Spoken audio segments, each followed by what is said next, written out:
Les débats avec vous jusqu'à midi avec une nouveauté depuis le début de cette semaine, depuis hier, avec le zapping politique de Gilles Gansman qui est resté avec nous. Et autour de la table aujourd'hui, Virginie Giraud, bonjour. Vous êtes docteur en histoire, vous avez publié Les Ambitieuses aux éditions M6. Lucas Jakubowicz, vous êtes journaliste politique, rédacteur en chef adjoint de Décideur Magazine et vous avez publié Un animal pour les gouverner tous. Pierre Jacquemin, rédacteur en chef de la revue Regard. Bonjour, et vous êtes également coordinateur du livre Dessine-moi un pangolin qui est paru aux éditions du Diable Vauvert. Bonjour à vous et on attend Virginie Leguet dans un instant. Alors on va revenir évidemment sur le Blanquer Gate, le Jean-Mimix, j'ai vu ça aussi. Jean-Michel Blanquer à Ibiza, Zemmour qui dénonce une justice politique à propos de sa condamnation d'hier. On va revenir sur une étude Kantar à propos de Marine Le Pen. Et puis le pass vaccinal, à quoi va-t-il servir? Gilles, on commence avec votre zapping. Sud Radio, le zapping de la présidentielle. Ah, la France des jours heureux, quand on était à bicyclette, qu'on s'arrêtait pour manger une part de Belle des Champs. C'était la France, quoi. Le communiste Fabien Roussel a dévoilé son affiche aux couleurs des jours heureux. Il a choisi le mauve. C'est le pourpre des jours heureux. C'est une affiche qui entend détonner aussi, parce qu'elle n'est pas si classique que ça. Vous le verrez quand vous la mettrez à côté d'autres affiches. Il faut faire un choix de couleur. Et c'est celui-là. Voilà. Il était très guilleret, ça m'a rappelé une pub de 87, vous savez, pour le papier toilette des trèfles 4 feuilles. Ah, on avait le son. C'est un bleu, bleu comme l'aube. La vivacité du citron se fond dans la bergamote. Et la vanille apporte sa fraîcheur matinale. Et vous verrez, la qualité a été perfectionnée. Voilà, c'est un petit peu ça, la nouvelle affiche, vous la verrez, du Parti communiste. Hier, Guillaume Pelletier était l'invité de Jean-Marc Morandini. Alors, il nous a fait un peu une Pinocchio. Vous savez quoi? Il a placé ses convictions au-dessus de sa carrière. Il n'est pas carriériste. Non, pas du tout. C'est son coopté Abbé Pierre. Il s'est engagé auprès d'Éric Zemmour pour aider la France. Moi, j'ai fait un choix de conviction très profond. J'ai placé mes convictions au-dessus de la carrière. Et ça, c'est une fierté. Si Éric Zemmour est à 4%, je suis pas sûr que vous y seriez allé. Mais je suis persuadé qu'Éric Zemmour va gagner l'élection présidentielle parce qu'il est le seul à avoir compris l'urgence de l'union des droites. Oui, j'ai fait ce choix de conviction. Ça vous déplaît peut-être, ça agace peut-être certains de mes amis. J'invite chacun à faire ce choix. Vous avez dans la vie, les convictions, ça vaut quand même beaucoup mieux que la carrière. Voilà, moi c'est un acte que j'ai posé, un acte de foi. Oui, ça vous fait réagir, Pierre Jacquemin, les convictions de c'est contradictoire, parce que s'il dit qu'il est persuadé qu'il va gagner, c'est qu'a priori, il fait plutôt un choix opportuniste. Lui qui dit qu'il n'est pas opportuniste. Oui, il a un peu bafouillé, justement, non? Vous y croyez, vous, Lucas Jakubowicz? Moi, je pense qu'il n'a pas fait un choix opportuniste. Objectivement, il serait resté chez Pécresse, il était vice-président du parti, il aurait pu choper un ministère. Là, il va chez un candidat qui va faire 12-13% probablement. Ouais. Donc non, c'est pas vraiment un choix de carrière. Ouais. Ou alors, en tout cas, il s'est mal orienté, quoi. Ouais. Et puis, autre chose, vous pourrez en débattre aussi. Évidemment, j'ai un peu plaisanté sur l'affiche, mais c'est la première fois que l'affiche du Parti communiste n'est pas rouge. Tout à fait. Et ce qui est très rigolo, c'est que l'affiche de Mélenchon n'est pas rouge non plus. C'est comme si le rouge, couleur vraiment de la gauche, bien à gauche, devenait tabou, y compris pour les partis de gauche, et symboliquement, c'est intéressant. Ça fait très longtemps que le Parti communiste français n'a pas présenté un candidat à l'élection présidentielle. Ouais. Mais là où ça devient amusant, c'est que moi qui suis historienne et spécialiste de l'Antiquité, il dit c'est pourpre, et pourpre c'est la couleur impériale, la couleur des empereurs, et donc la couleur de la puissance qui n'est pas du tout du côté du peuple. Donc je pense qu'il se rend quand même compte de ce qu'il fait. C'est aussi la couleur des cardinaux. Oui, c'est la couleur des cardinaux, ce que je veux dire. Il y a une connotation religieuse dans le pourpre. Mais oui, parce que c'est la pourpre des empereurs qui devient la pourpre des cardinaux historiquement, et maintenant la pourpre du Parti communiste. Donc je m'interroge sur ce glissement. Étonnant. Et puis pour finir, c'est un rapport très contesté, le rapport de l'Oxfam, alors que certains utilisent évidemment à leur cause pour ce débat présidentiel, et d'autres évidemment critiquent les chiffres. Là, ce que en disait BFM, c'est que durant la crise, les plus riches sont devenus encore plus riches. La fortune cumulée de tous les milliardaires du monde a davantage progressé en 19 mois qu'en 10 ans. Cette fortune cumulée, elle est passée, accrochez-vous bien, de 5 000 milliards de dollars à 13 800 milliards de dollars. Elle a donc été plus que doublée, en effet. Qui sont les milliardaires les plus riches alors ? Alors, parmi eux, on retrouve, bien sûr, Elon Musk, le patron de Tesla, Jeff Bezos, le patron d'Amazon, Bernard Arnault, Cocorico, LVMH, Bill Gates, Microsoft, Mark Zuckerberg de Facebook, Warren Buffett de Berkshire Hathaway. En France, nos milliardaires ne sont pas en reste, rassurez-vous, on a eu peur. Puisque leur fortune a progressé pendant la crise de 236 milliards d'euros. Voilà. Mais alors quelques tweets, tu vois selon Oxfam, tu te méfies, dit Claude Veil. Tu regardes de plus près et tu constates que c'est du pipeau. L'entourloupe consiste à confondre fortune des milliardaires et cours de bourse et surtout prendre pour base 2020, mars 2020, le point le plus bas du CAC 40 en plein crash du Covid. Et certains dénoncent effectivement ce mélange des genres, au mélange des carottes et des poireaux.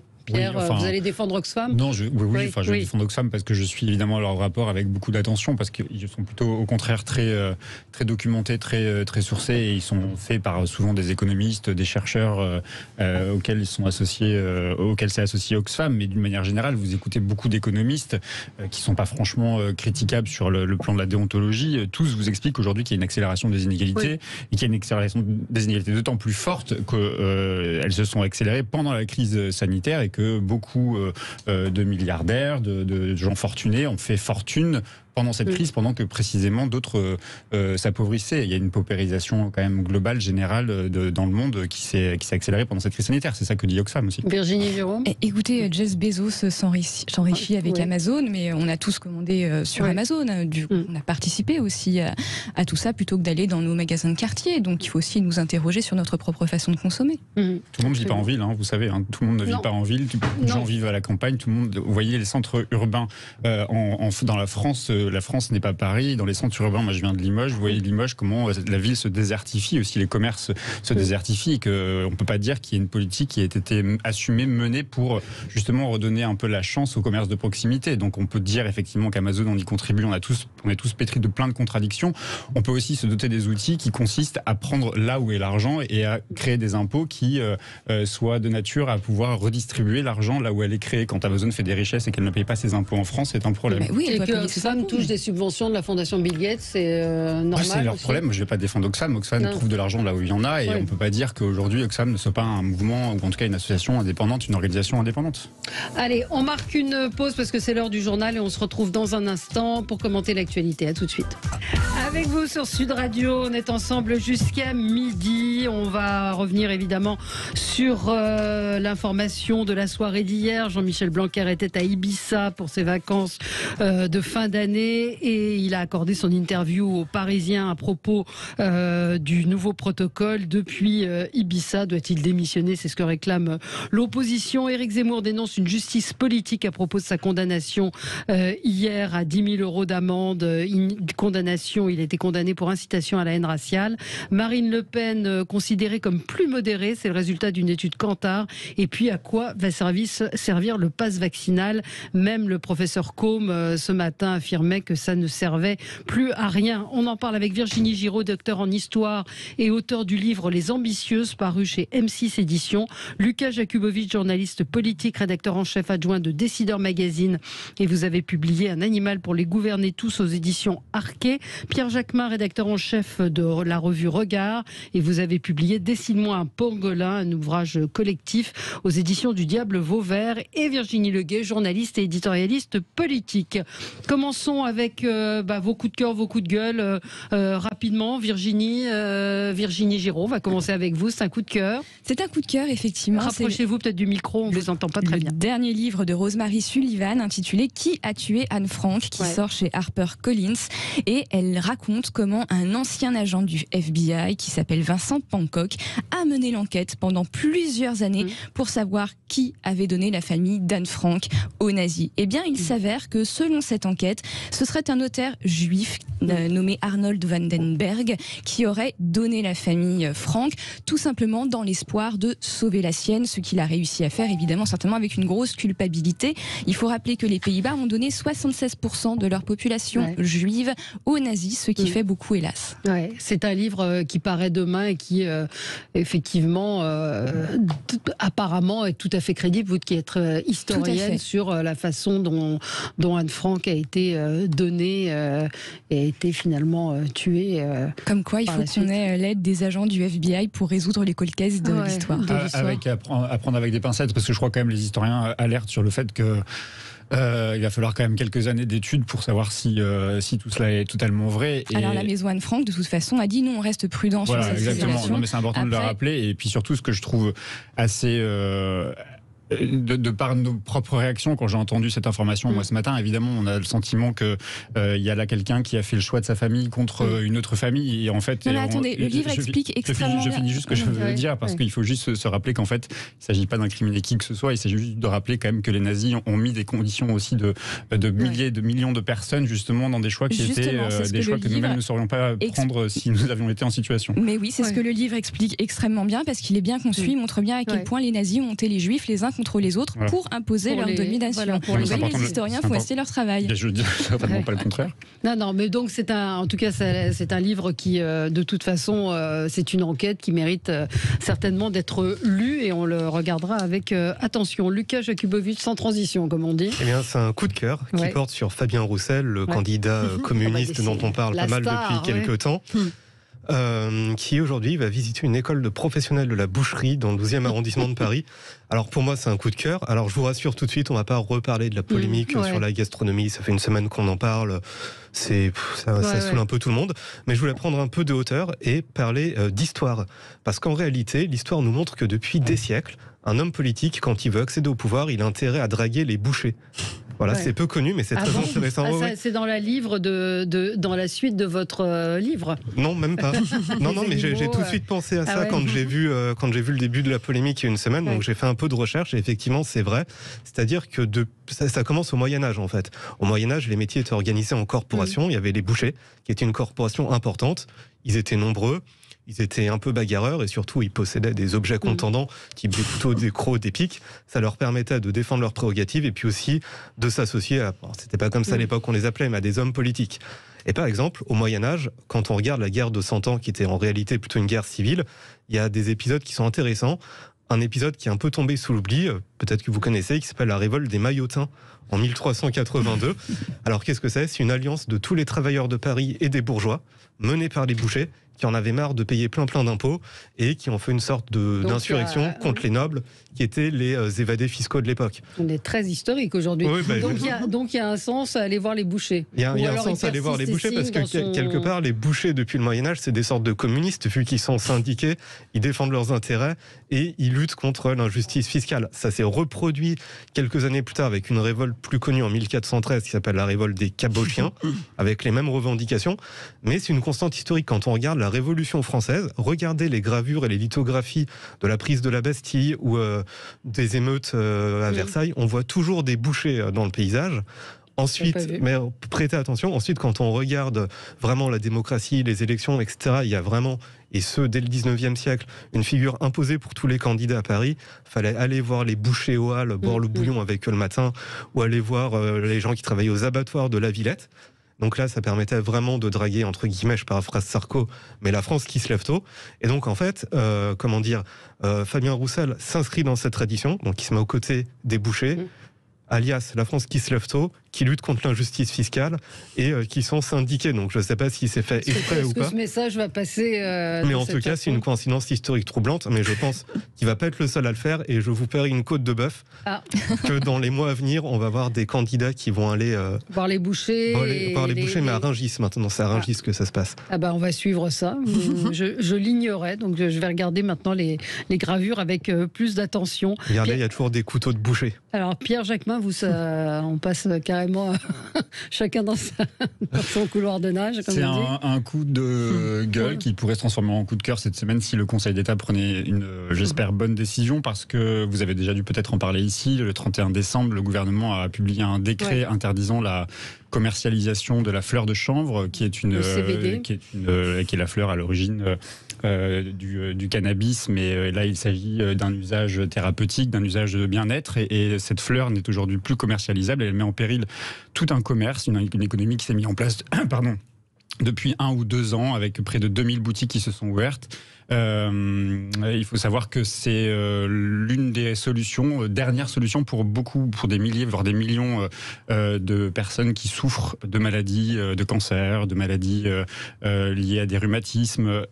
C'est souvent la dernière solution parce qu'elle allège, elle apaise la douleur de bien des personnes. Je pense que les auditeurs de Sud Radio doivent connaître par cœur cet usage-là, parce que c'est un usage qui s'est démocratisé de plus en plus. Et sur le cannabis plus que sur le CBD, non ? Comment ? Je dis sur l'usage thérapeutique. L'usage thérapeutique est sur la fleur de chanvre, mais c'est toute la contradiction parce qu'elle est autorisée. En France, il est autorisé justement de récolter cette fleur-là, mais la commercialisation de cette fleur n'est plus possible. Alors les boutiques pourront toujours continuer à vendre des dérivés de cette fleur qui sont sous forme d'huiles essentielles, etc., qui continue et qui contribue aussi à alléger un certain nombre de patients qui souffrent énormément.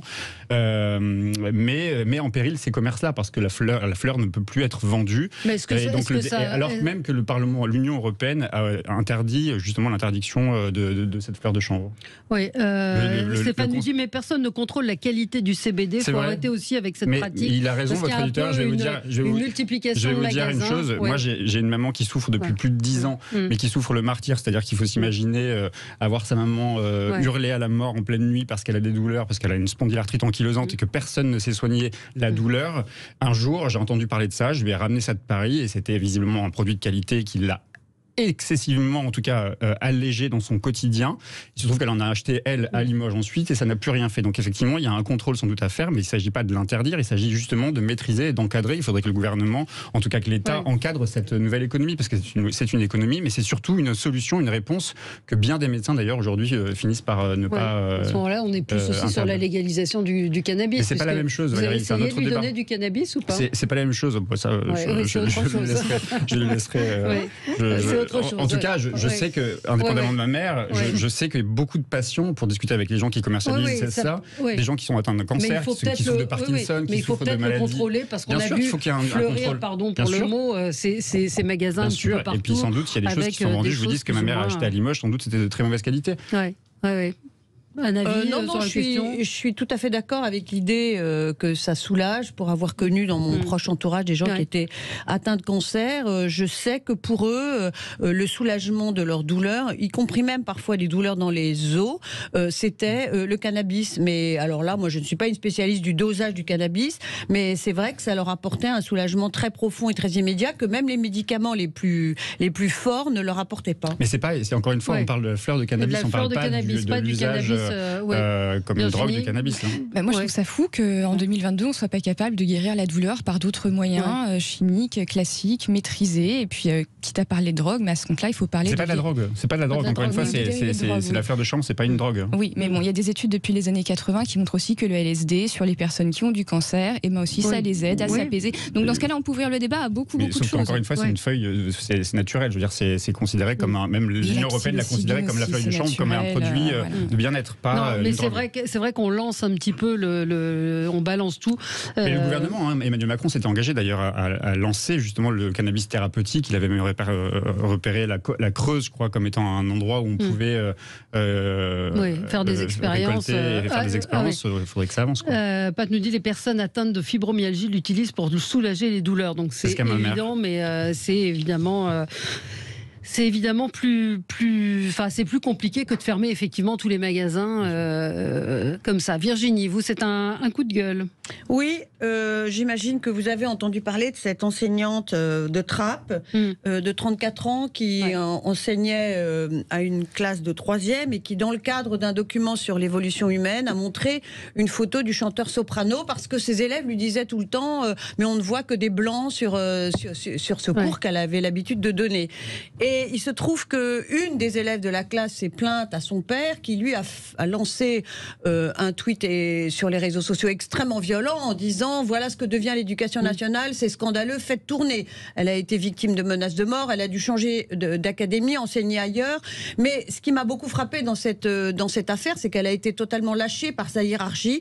Et ça m'a fait évidemment penser à ce qui s'est passé dans l'affaire Samuel Paty, où quand les enseignants sont en difficulté dans une classe, soit par la dénonciation d'une élève, soit par l'action d'un parent, et c'est ce qui s'est passé dans le cas de Samuel Paty, où on a reçu le parent d'élève, dont je rappelle, la fille n'assistait pas au cours incriminé. Il y a eu tout un tas de mensonges. Bref, il y a eu tout un tas de facilités, et je regrette que la hiérarchie de l'éducation nationale cède toujours aux parents pour la paix sociale, pour ne surtout pas prendre de risques. Et j'ajouterais que cette enseignante a évidemment porté plainte, qu'il y a eu un procès qui s'est tenu, que le père de cet élève a été condamné à 6 mois de prison ferme, ce qui pour le coup est une vraie décision, qu'il a fait appel. Donc on verra ce que va donner la suite du processus judiciaire. Mais c'était pas mon propos. Mon propos c'était finalement rien n'a changé depuis l'affaire Samuel Paty dans le cadre de l'éducation nationale. Elle n'a pas du tout été soutenue contre un professeur que contre un parent d'élève qui, je le rappelle, était connu dans l'établissement pour contester régulièrement les notes qui étaient infligées à sa fille. Là, vous parlez de ce qui s'est passé à Trappes. Et là, je parle de ce qui vient de se passer à Trappes. On voit qu'il y a eu très peu de soutien, effectivement, de cette enseignante. Lucas, oui, par contre, ce qu'on voit, c'est que par rapport à l'affaire Samuel Paty, la justice a tout de suite agi. Alors après, je vois qu'il y a pas mal de parallèles qui parlent d'islamisme, etc. Alors là, effectivement, comme le dit Virginie, c'est vraiment visiblement, si on croit l'article du Parisien, passez-moi l'expression, mais un parent chieur qui est habitué à faire chier l'établissement. Donc là, il l'a fait chier sur ça. Oui, mais le résultat est que visiblement, encore une fois, on n'a pas soutenu l'enseignant. On l'a même déplacé. On l'a déplacé, effectivement. Plutôt que de dire à l'élève ou à la famille de l'élève, écoutez, ça peut pas durer, on va prendre une décision, c'est l'enseignant qui a été déplacé. Elle a été victime aussi d'un certain de menaces de mort, etc. C'est aussi peut-être pour ça qu'elle a été mutée, ce qui est pas Après, moi, je serais curieux d'aller voir un peu plus loin dans l'affaire pour voir si les professeurs ont soutenu leurs collègues, si les parents d'élèves et les élèves ont soutenu leurs collègues, parce que pour l'instant, c'est juste un article du Parisien. C'est le plus complet sur le sujet. Non, j'ai entendu le témoignage de cette enseignante. Je l'ai entendu. Est-ce qu'elle a dit que ses collègues l'avaient soutenue? Elle dit qu'elle a été totalement lâchée, totalement abandonnée, et qu'elle s'est jamais sentie aussi mal dans un établissement où elle enseignait depuis quelques années. D'accord. On marque une pause et on se retrouve dans un instant et on va parler des vacances de Monsieur Blanquer. À tout de suite. Avec vous sur Sud Radio, on est ensemble jusqu'à midi, et évidemment avec Virginie Giraud, Lucas Jakubowicz, Pierre Jacquemin et Virginie Leguet. Alors, on ne parle que de ça depuis hier soir. Jean-Michel Blanquer, donc ce sont des révélations de Mediapart. Jean-Michel Blanquer se trouvait en vacances à Ibiza lorsqu'il a accordé un entretien aux Parisiens le 2 janvier dernier, dans lequel il détaillait le protocole à suivre à l'école face à la vague Omicron. On rappelle que c'est un entretien qui était en accès payant du Parisien, des consignes qui avaient été jugées tardives évidemment par les parents d'élèves, par les professeurs, et puis patatras, cette révélation, le symbole d'Ibiza, parce qu'il faut rappeler quand même qu'Ibiza l'hiver, c'est presque Limoges, cher Pierre. C'est-à-dire que tout est fermé, donc on ne sait pas s'il était chez des amis, mais c'est vrai que le symbole d'Ibiza est extrêmement violent. Il aurait pu aller à Saint-Tropez, je pense que ça aurait eu à peu près le même effet, et donc certains demandent sa démission. Trop c'est trop, Jean-Michel Blanquer doit démissionner, a demandé Mathilde Panot, la députée France Insoumise. J'ai Yannick Jadot qui dit, au lieu de préparer avec les enseignants et les parents d'élèves une rentrée sous Covid, il a préféré faire un coup médiatique les pieds dans le sable. Enfin, je peux vous dire que le 31 décembre, à Ibiza, les pieds dans le sable, il n'y avait pas beaucoup de monde. Ce niveau de mépris et d'irresponsabilité n'est pas acceptable. Puis bref, on a appris aussi que le chef de l'État ignorait que Jean-Michel Blanquer était à Ibiza. Alors, faute politique, coup tordu aussi, parce que qui a fait ces révélations? C'est forcément venu de son camp, Lucas Jakubowicz. Est-ce qu'on en fait trop avec cette histoire? Bon, on en fait trop, mais c'est parce qu'on est dans un monde de polémique, et puis demain on passera à autre chose. Moi, ça m'a fait penser à la canicule de 2003, quand on avait le ministre de la Santé de l'époque, Jean-François Mattei, qui avait fait son discours en disant non, tout va bien en tenue décontractée. C'est un peu la même chose. Après, au niveau politique, j'entends bien que l'opposition demande la démission de Blanquer, mais Emmanuel Macron a aucune raison de leur donner raison. D'abord, se débarrasser de Blanquer, ce sera donner raison à ses opposants et à des gens qui de toute façon voteront pas pour lui. Puis il y a aussi une constante en fait dans la politique, on va dire RH de Macron, c'est que pour l'instant, il a jamais lâché un ministre en pleine polémique. il les a toujours soutenus jusqu'au bout. Donc c'est très très peu probable qu'il le lâche. Voilà, ça va faire la polémique 2-3 jours et puis on passera à autre chose. Oui, Pierre. Oui, c'est vrai qu'il a souvent soutenu tous ses ministres, mais il a aussi, et on l'a vu à chacun des remaniements, le problème du casting, c'est qu'en vrai, il n'a pas grand monde sous la main pour remplacer, et là, à 3 mois de l'élection présidentielle, encore moins. Mais évidemment qu'un ministre a le droit de partir en vacances, personne n'est contre cette idée-là. La question qui se pose aujourd'hui, c'est que c'est le contexte, en tout cas, dans lequel tout ça se passe. Et il explique, et ça aussi, on peut le comprendre, j'ai entendu des syndicats lui tomber dessus, le contexte du Covid fait que des décisions, parfois, on est obligé de les prendre au dernier moment parce que les éléments qui sont remontés par la communauté scientifique arrivent parfois tardivement, mais elles arrivent justement tardivement parce qu'il faut prendre les derniers éléments pour pouvoir prendre les bonnes décisions à la veille d'une rentrée. Donc je peux comprendre aussi que Jean-Michel Blanquer nous ait expliqué qu'il a pris cette décision un dimanche pour être au plus près du terrain, et c'est là où ça pose problème, c'est que quand il dit pour être au plus près du terrain, quand on sait aujourd'hui où était son terrain à lui, ça pose question et ça pose problème, et je comprends que ça fâche aujourd'hui la communauté éducative. Faut pas être naïf, le ministre il va pas dans les écoles faire le tour des alors classes, dans ce cas, il a un cabinet aussi qui travaille. Alors Valérie, je veux bien, mais je veux bien qu'on donne toutes les meilleures idées du monde et toutes les motifs de défense de Jean-Michel Blanquer, mais non, on est dans une crise sanitaire, il y a presque un côté sacrificiel quand on est ministre dans une période comme celle-là. Donc oui, sans doute peut-il partir en vacances, sans doute avait-il de bonnes raisons d'aller à Ibiza, et nous ne les connaîtrons pas sans doute. En revanche, je pense que quand on est ministre de l'Éducation à la veille justement d'une rentrée scolaire qui s'annonce, en plus on le savait, quand même compliquée sur le plan des protocoles sanitaires qui sont demandés depuis longtemps par les enseignants, ça crée du trouble et ça crée du doute, et ça crée aussi beaucoup de sentiments de mépris. Je comprends que les enseignants soient fâchés et ressentent une forme de mépris à leur égard, qui est celle de Jean-Michel Blanquer, qui ne date pas d'hier. Encore une fois, il y a aussi 5 ans. C'est quand même le ministre de l'Éducation nationale qui aura tenu le plus longtemps dans ce ministère, mais c'est celui qui aura sans doute fait le plus de mal. Donc je comprends que les communautés scolaires, éducatives, d'une manière générale, soient très fâchées. La question qui se pose, c'est cette interview a été réalisée, je crois, samedi, au téléphone, avec des journalistes du Parisien.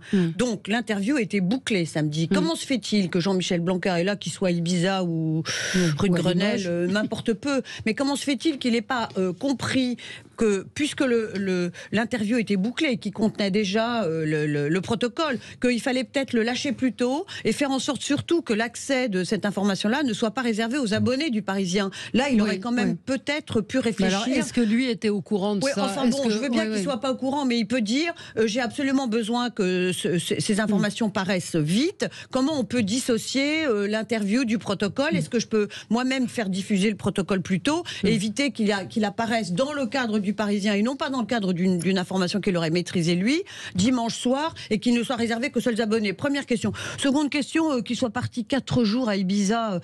Alors, je vois le Parisien dit il était chez des amis de longue date qui ont une maison, il n'y était pas pour faire la fête. D'ailleurs, encore une fois, il n'y a pas de fête au mois de décembre à Ibiza. Et Matignon était bien évidemment informé de son lieu de vacances.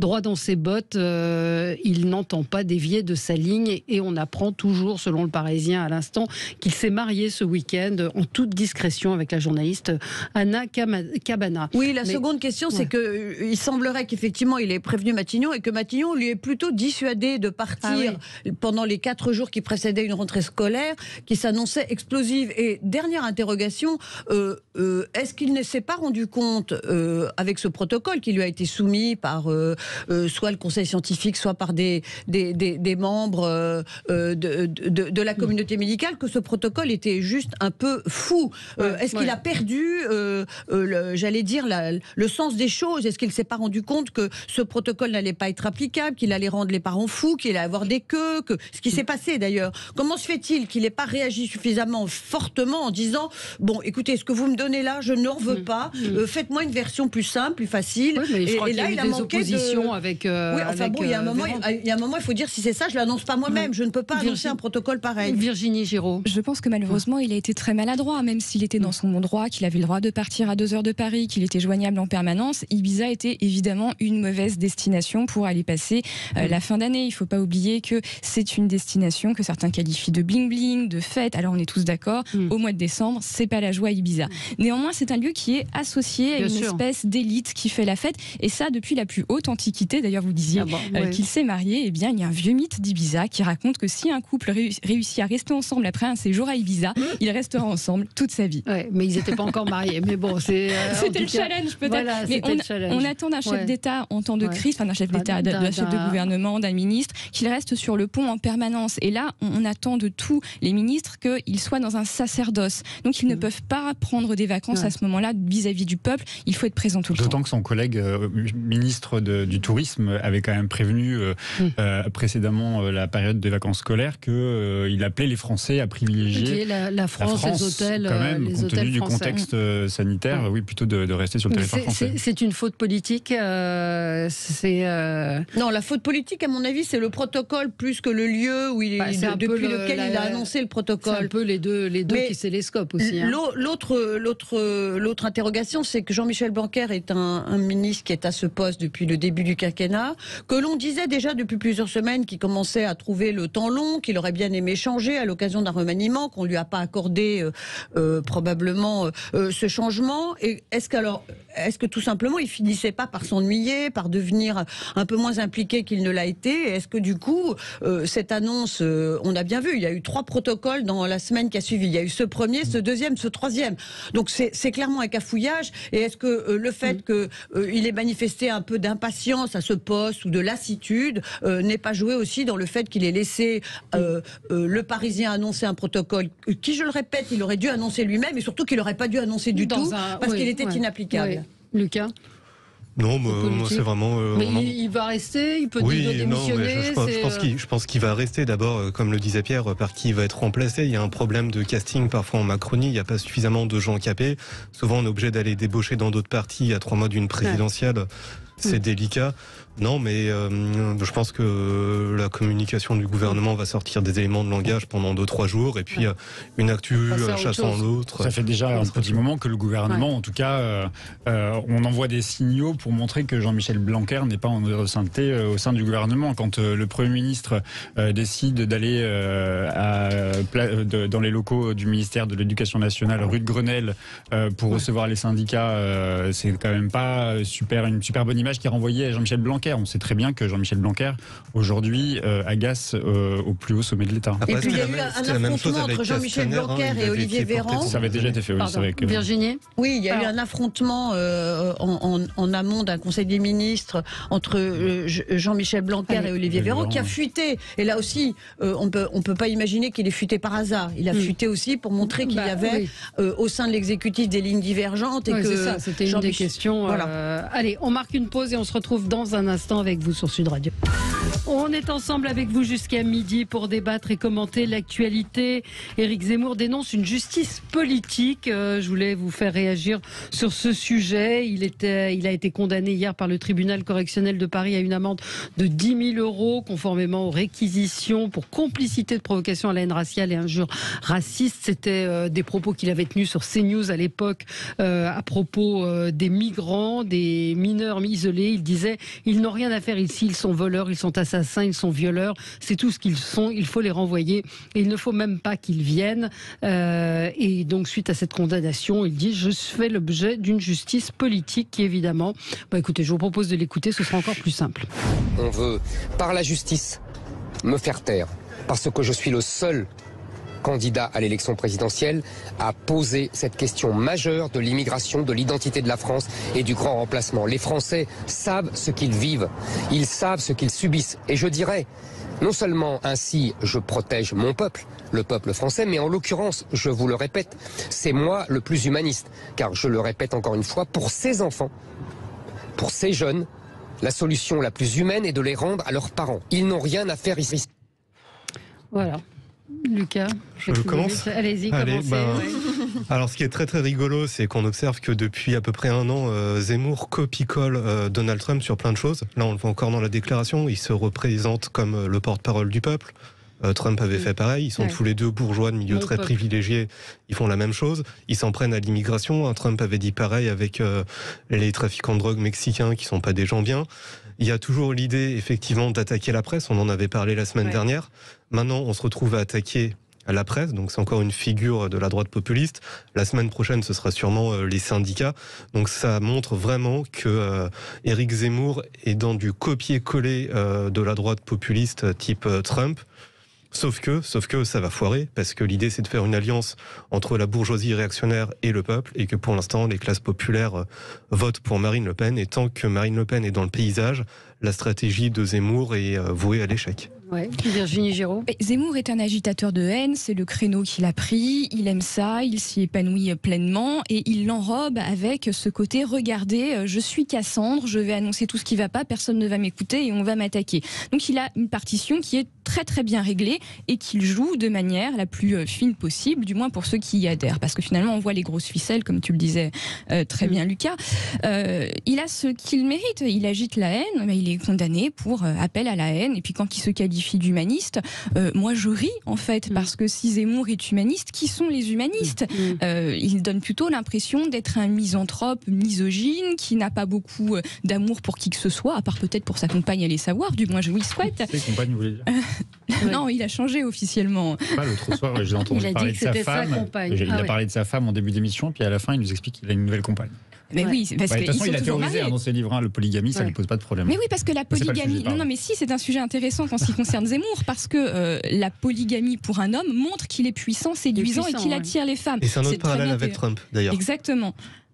Femmes objet de conquête contre, il faut les attraper par la chatte, c'est ce qu'avait dit Trump. On est encore dans un mimétisme assez troublant. Oui, absolument. Pierre, Jacquemin, justice politique ou pas? Est-ce qu'il méritait d'être condamné pour ses propos? Il a fait appel. Je comprends. Ah, je ne savais pas ça, justement, on m'attendait de savoir. Je sais que son avocat l'avait conseillé de faire appel. Par la voix de son avocat, Éric Zemmour a annoncé faire appel du jugement. Non, pas justice politique. Je comprends que lui, il aille sur le terrain de la justice politique, parce qu'il lui-même a déjà dit que s'il était élu président de la République, il retirerait des textes de loi toute condamnation, justement, liée à des propos qui pourraient relever du racisme ou à la discrimination d'une manière générale. Et il est aussi celui qui dit qu'il supprimera ou il passera au-dessus les grandes instances type tribunal de la Cour européenne des droits de l'homme, par exemple. Conseil constitutionnel. Conseil constitutionnel. Donc du coup, on est là face à un anti-républicain qui est clairement, qui s'assume comme tel d'ailleurs. Il a déjà été condamné pour incitation à la haine raciale. Il y a pas mal d'autres procédures en cours pour négationnisme. C'est la première étape. J'espère que la seconde étape, ce sera aussi des condamnations qui seront données de certains médias qui ont laissé véhiculer ce type de propos. Et je crois d'ailleurs que CNews a été condamné aussi, au même titre que Éric Zemmour, sur la complicité de provocation à la haine raciale. Le problème, c'est qu'il ne regrette pas, et vous l'avez dit tous les deux, il assume ce qu'il dit, il assume son propos, il assume de dire qu'aujourd'hui, il y a des personnes sur notre territoire qui ne sont pas des êtres humains comme les autres, qu'il faudrait traiter comme des êtres humains de seconde zone, voire des sous-hommes parfois, parce qu'on a l'assentiment quand même, quand il explique que des personnes venant d'Afrique seraient toutes des possibles voleurs, violeurs, tueurs, c'est quand même qu'on a affaire quand même à quelqu'un qui n'aime pas les gens, donc je pense que ça va finir par se ressentir sur les sondages. D'ailleurs, la chute commence à se là, voir. Oui, dans notre rolling, il a perdu, je crois, un point. En tout cas, il est dans ceux qui perdent des points. Virginie, cet épisode-là, peut-être d'un point de vue plus politique. Il espère tirer un gain politique d'une séquence franchement désastreuse. Les propos qu'il a tenus à l'encontre des enfants handicapés, moi je les ai entendus en direct, il a eu beau dire qu'on n'a pas compris ce qu'il a dit était très clair. Il a dit, et je le redis vite, c'est pas que je veux y revenir, mais je le redis vite, il a dit qu'il était utile, ou en tout cas une mauvaise idée, que se côtoient des enfants valides et des enfants handicapés, et qu'il fallait les mettre dans des établissements spécialisés. Il n'a pas du tout dit à partir de tel... On a beaucoup parlé hier. Et je rajoute qu'il a dit que ce serait une mauvaise manière faite aux autres. C'est-à-dire que pour lui, se côtoyer des enfants qui vont bien et des enfants qui vont moins bien, c'est une mauvaise manière qu'on fait aux enfants qui vont bien. De la même façon qu'au collège, il plaide pour mettre les bons élèves ensemble, les mauvais élèves ensemble. ensemble. Donc, on voit bien le modèle de société qui se dessine dans la bouche de Zemmour. Mais on voit bien aussi, et là c'est plus grave, qu'il s'adresse à un socle politique qui certes se réduit, mais qui existe encore, et que ce faisant-là, quand il dénonce la condamnation dont il a été l'objet pour d'autres déclarations très antérieures, et je rappelle qu'il y a une quinzaine de procédures en cours. Pour l'instant, il n'a été condamné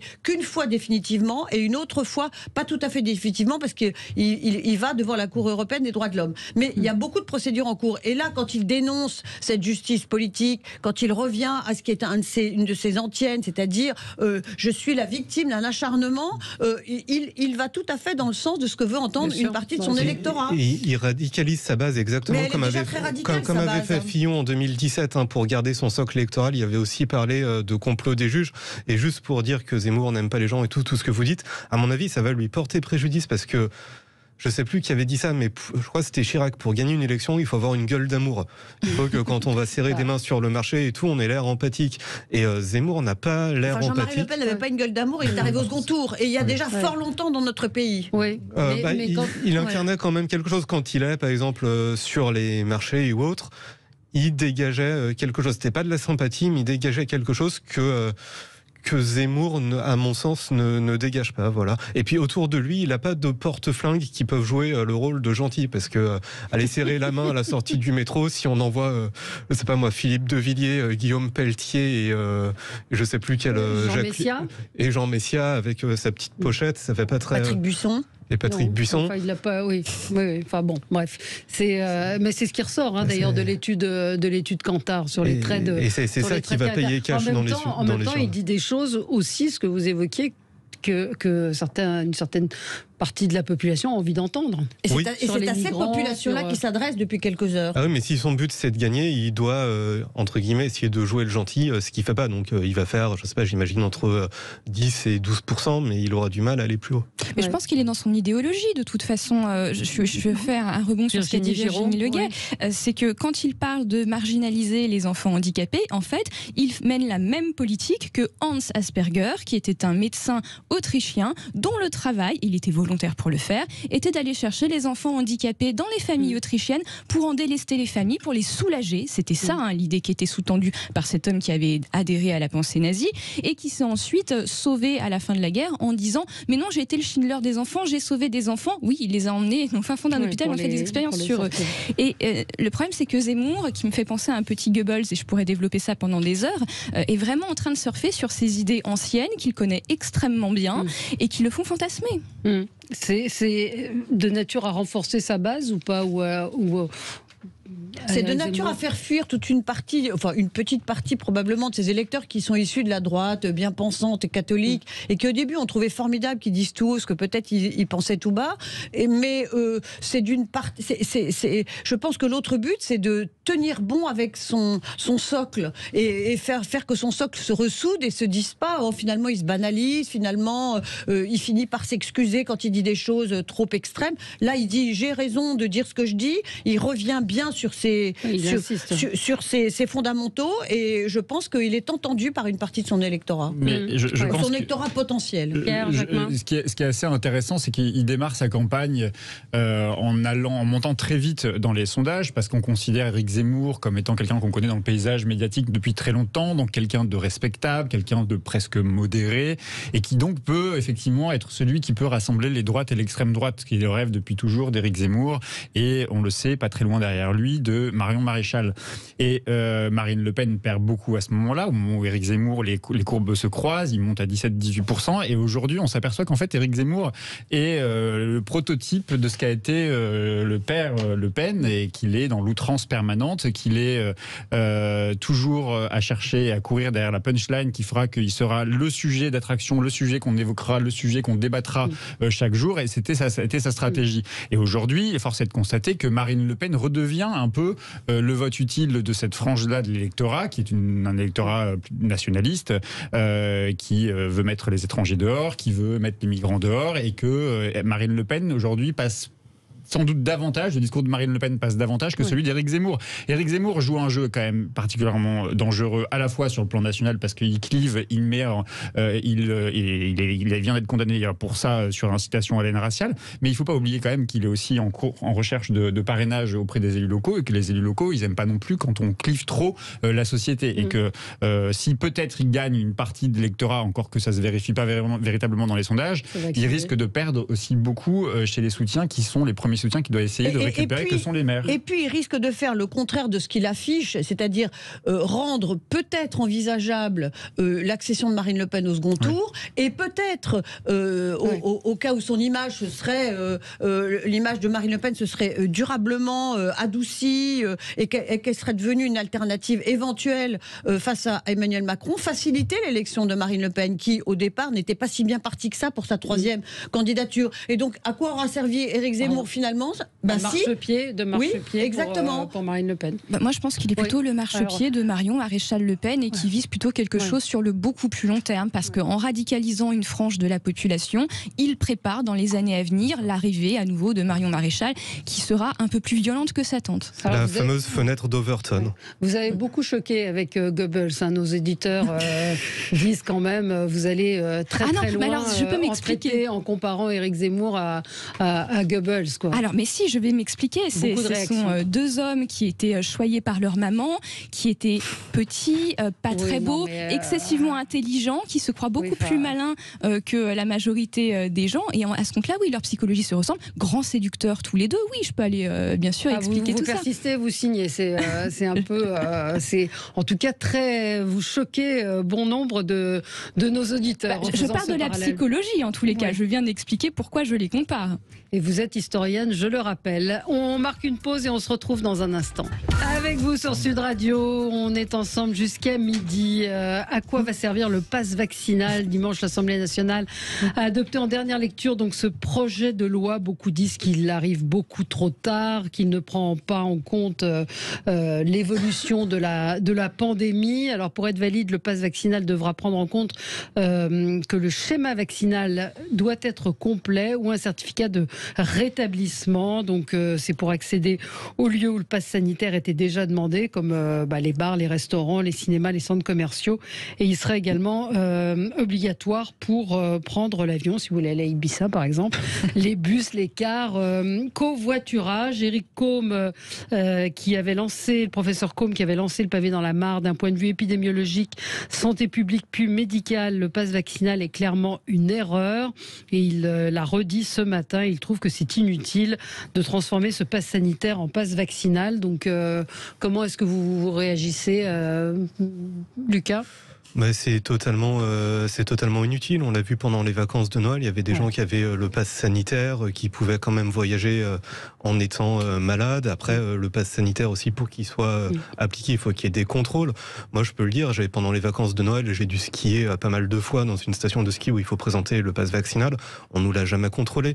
Dans les restaurants, on nous les contrôle de plus en plus rarement.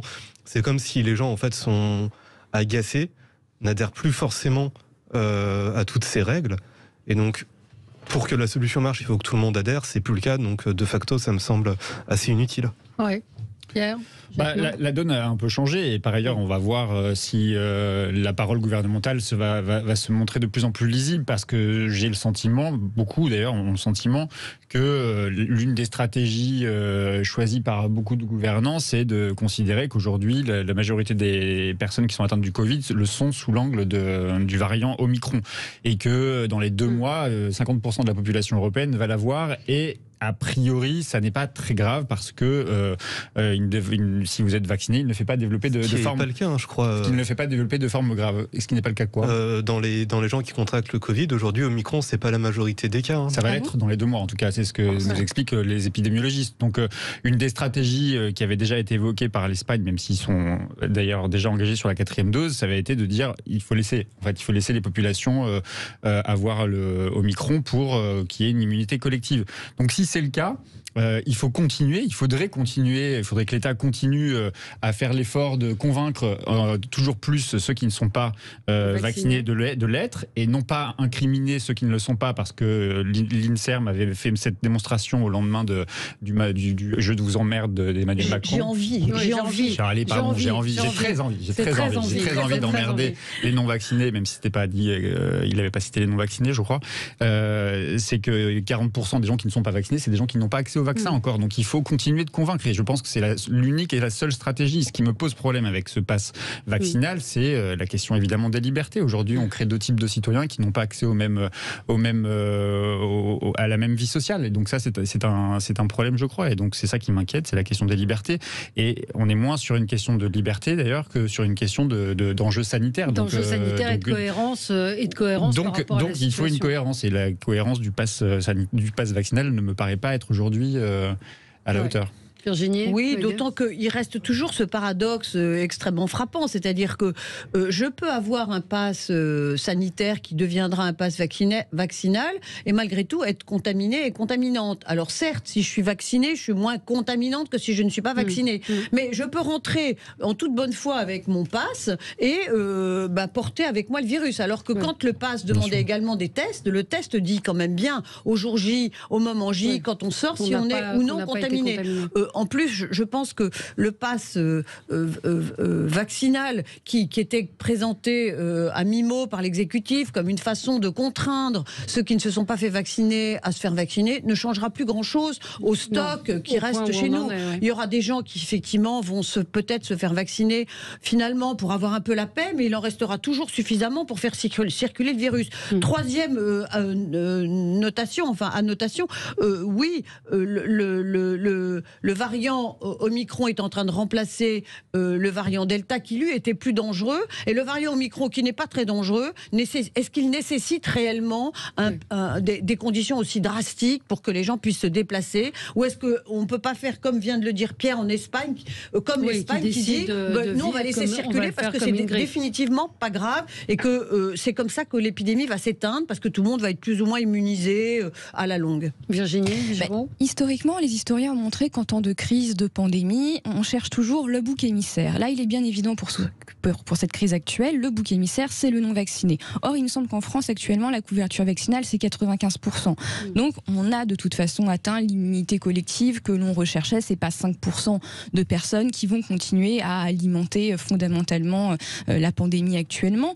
Je pense qu'il faut continuer à avoir une politique d'incitation à la vaccination qui cesse de reposer sur les émotions. Moi, ça me fatigue qu'on nous infantilise en nous disant qu'on va tuer papy et mamie, mais au contraire avec un discours scientifique et rationnel et accessible. Et de même qui ne fonctionne plus aujourd'hui. Je pense que les gens qui devaient être convaincus l'ont été, et que ceux qui ne veulent pas, ceux qui ont résisté depuis un an ne vont pas céder aujourd'hui.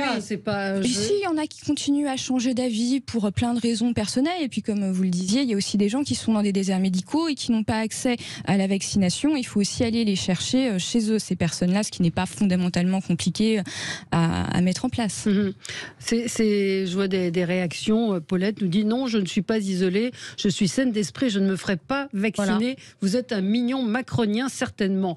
Non, si c'est à Pierre Jacquemin auquel vous pensez, il n'est pas macronien. Et c'est marrant de voir comme le vaccin est devenu aussi un objet politique. D'autant que les incitations à se faire vacciner viennent souvent du monde politique. Donc là, il y a peut-être aussi une erreur de messager. C'est pas forcément Emmanuel Macron de dire il faut se faire vacciner. La vaccination a toujours été un objet politique. Je rappelle que quand Napoléon veut inciter tous ses soldats à se vacciner contre la variole, il fait varioliser son fils qui vient de naître, son unique héritier. Donc c'est un geste politique extrêmement fort. Oui, après, politiquement, miser sur les antivax, ça semble pas rapporter beaucoup. Florian Philippot a fait le cas. Alors oui, il a rempli ses caisses, il a eu des adhérents et sa chaîne YouTube marche très bien, mais à mon avis, il n'aura pas ses 500 parrainages. Nicolas Dupont-Aignan, qui est un peu ambigu, il était à 5% en 2017. Là, dans les derniers sondages, il n'est même pas 1%. Donc oui, c'est peut-être un objet politique, mais en tout cas, le candidat qui va essayer de miser sur les antivax, il n'a pas vraiment le nez creux.